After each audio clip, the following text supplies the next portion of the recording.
You are the Eagle Bearer. Wonderful. Magistrate Xanthi has spoken highly of you. Very kind of her. So here's the thing. My children have promising futures, but they refuse to learn and study. They think they know better, but they can't recite a poem to save their lives. Where do I fit into this? They've heard of the Eagle Bearer and worship the ground you walk on. If you related an epic story to them, I'd bet they retain it and impress their tutors. It's an odd request, but I've been asked to do stranger things. I'll do it. My children are waiting inside the Temple of Dionysus Kolonatas for today's epic story.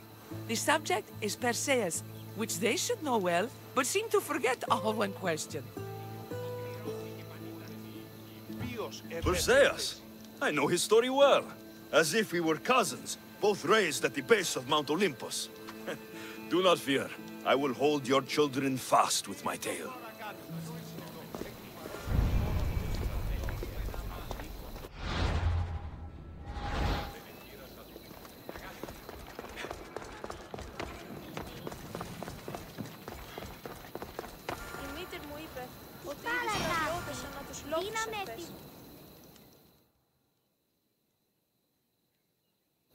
Hello, I'm... The Eagle Bearer. We've heard all about you. Are you going to tell us a story today? Do we have to listen? We've heard it 100 times. Yes, that's me. And yes, I'm telling you a story.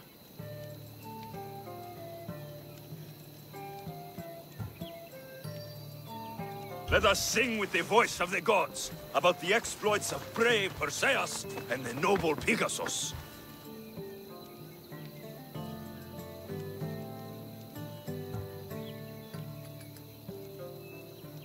Acrisius, the king of Argos, was not a good man. He had one child, a daughter, Danae. Bitter that he had no son, he went to the oracle of Delphi and heard a prophecy that chilled him. Ooh, what was it? The oracle said Acrisius would be killed by his grandson. But Danae was unmarried and childless at the time. To protect himself, he locked Danae in a bronze room, open only to the sky. Ooh! However, mighty Zeus saw the girl and fell in love with her. He transformed into a golden shower and seduced her. Danae gave birth to a son, Perseus. I knew it. King Acrisius couldn't kill the boy for fear of angering Zeus. So, he put his daughter and grandson in a wooden crate and tossed them into the wild sea to be drowned. How horrid! Poor Perseus.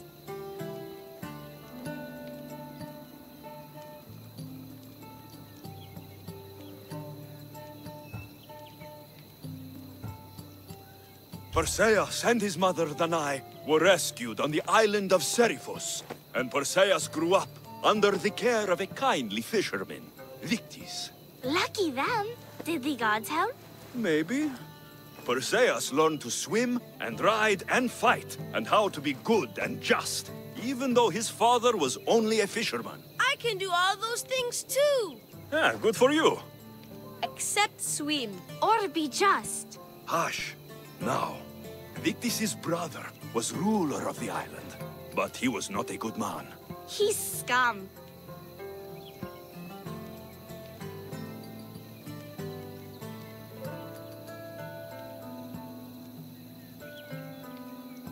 The cruel king of Seriphos, Victis' brother Polydectes, decided he wanted to marry Danae, for she was still beautiful and noble.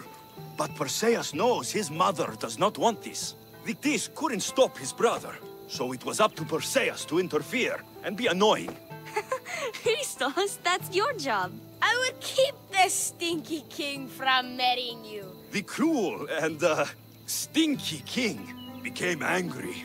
To get rid of Perseus, Polydectes sent him on an impossible quest. Prove yourself a warrior, and fetch me a worthy wedding gift, the king said, by killing a great monster! I knew it! Shh, I knew it too.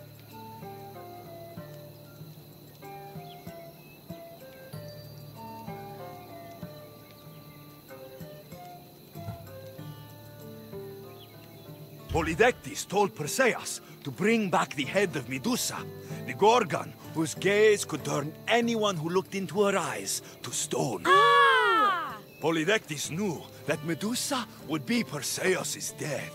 That stinker! But the evil king did not know Perseus was favored by the gods.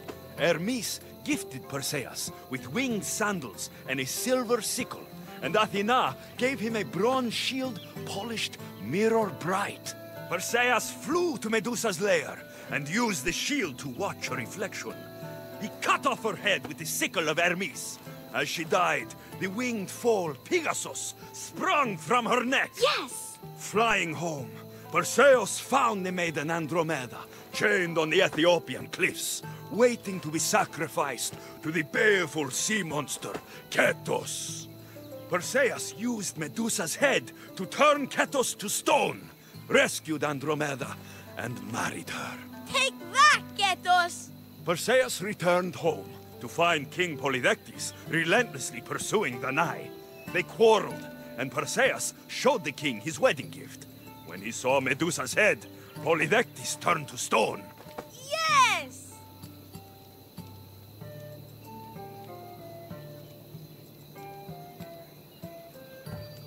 That was not all.